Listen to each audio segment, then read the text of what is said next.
di media pembelajaran ekonomi, pokok bahasan pembagian SAU koperasi. Dalam materi pembagian SAU koperasi ini, kita akan membahas alokasi SAU koperasi konsumsi.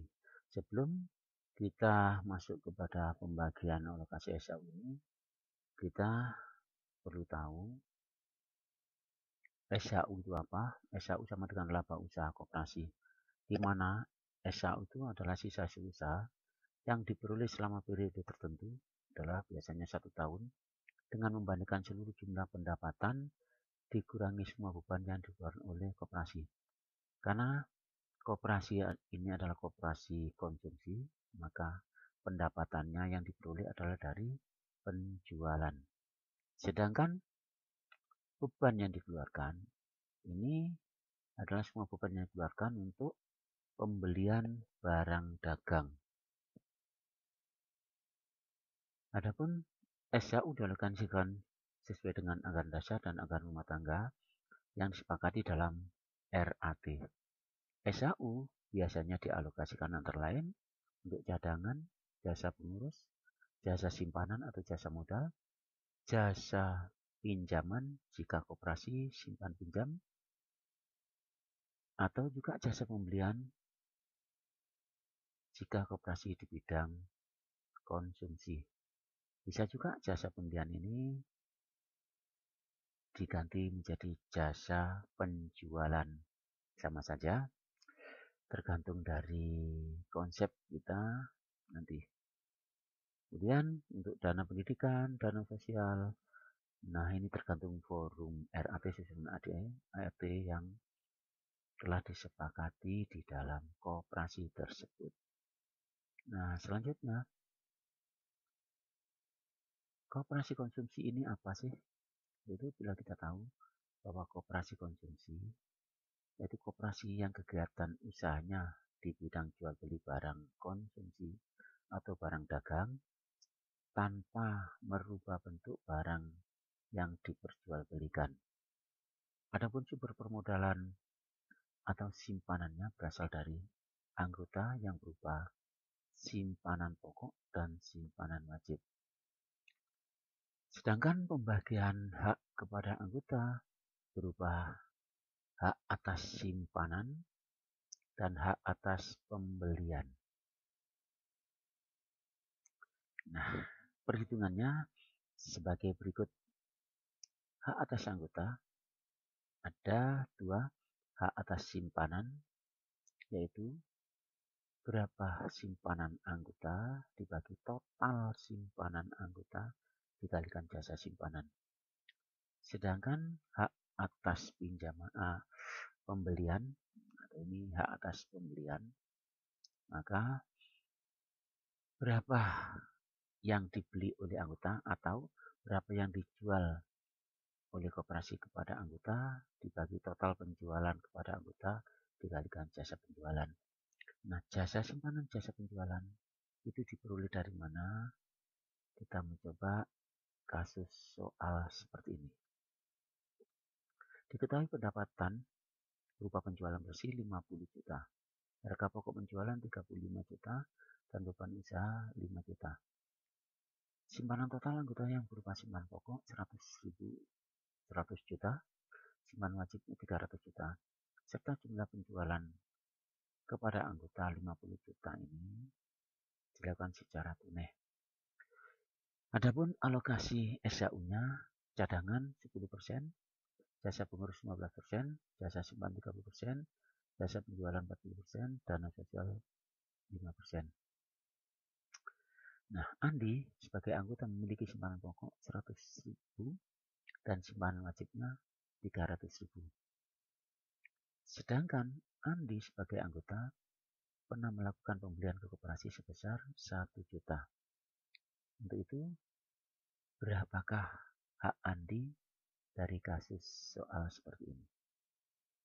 Oke, kita coba apa yang harus kita lakukan. Langkah-langkah kita, pertama kita harus menghitung harga pokok penjualan, Yang kedua menghitung laba bersih atau SAU, hitung alokasi SAU dan hitung hak Andi. Selanjutnya marilah kita perhatikan langkah-langkah kita yang pertama sampai yang keempat. Langkah pertama menghitung harga pokok penjualan. Nah, harga pokok penjualan ini adalah akun beban yang mana bertambah di sebelah debit, berkurang di sebelah kredit. Bertambahnya harga pokok ada unsur yang menambah, antara lain persediaan barang dagang awal,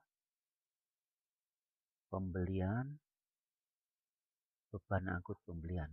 Sedangkan yang mengurangi harga pokok penjualan yaitu persediaan barang dagang akhir, retur pembelian, dan potongan pembelian.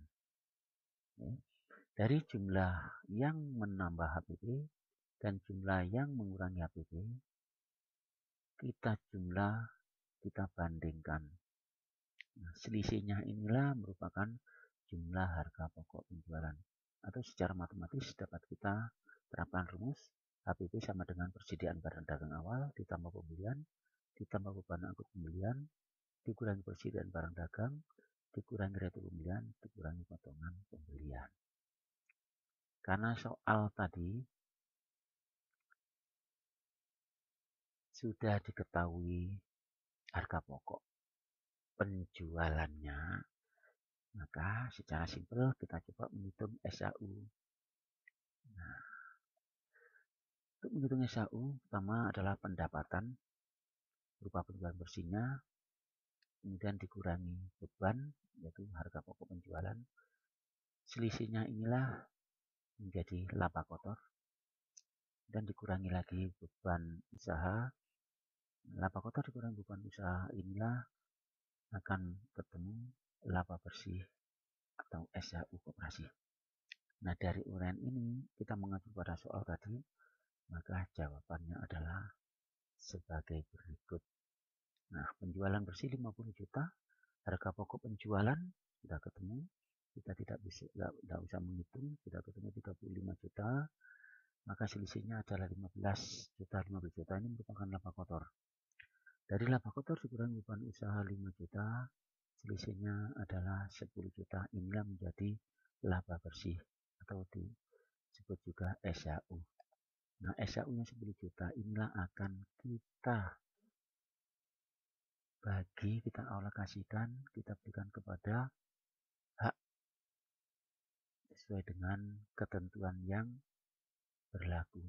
Yaitu tadi dikatakan bahwa SAU dialokasikan untuk cadangan 10%, jasa pengurus sampai dengan dana sosial 5%.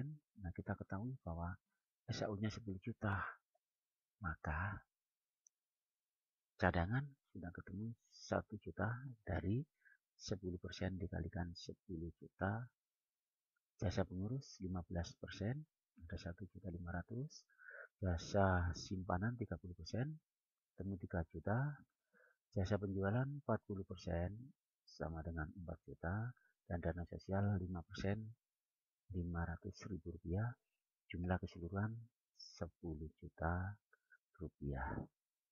Nah, selanjutnya langkah keempat, kita menghitung hak anggota. Hak anggota dari konsep menghitung tadi, hak atas simpanan dan hak atas penjualan. Di mana hak atas simpanan anggota dibagi total simpanan anggota dikalikan jasa simpanan. Sedangkan hak atas penjualan atau bagi pembeli hak atas pembeliannya, yaitu berapa yang dibeli atau dari koperasi penjualan kepada anggota berapa, dibagi total penjualan kepada anggota dikalikan jasa penjualan. Nah, kita buktikan dalam soal tadi. Hak atas simpanan Andi adalah 400, yaitu simpanan pokok dan wajibnya. Sedangkan simpanan keseluruhan anggota adalah 400 juta dikalikan jasa simpanan 3 juta, ketemu 3.000 rupiah. Sedangkan hak atas penjualan kepada Andi 1 juta, jumlah penjualan kepada anggota 50 juta dikalikan Jasa penjualan 4 juta, hasilnya Rp80.000. Nah, dari hak Andi berupa simpanan, hak atas penjualan akan ketemu jumlah Rp83.000. Oke, kita sudah paham, kita sudah belajar alokasi SKU koperasi konsumsi. Semoga video pembelajaran ini bermanfaat. Saya ucapkan terima kasih. Saya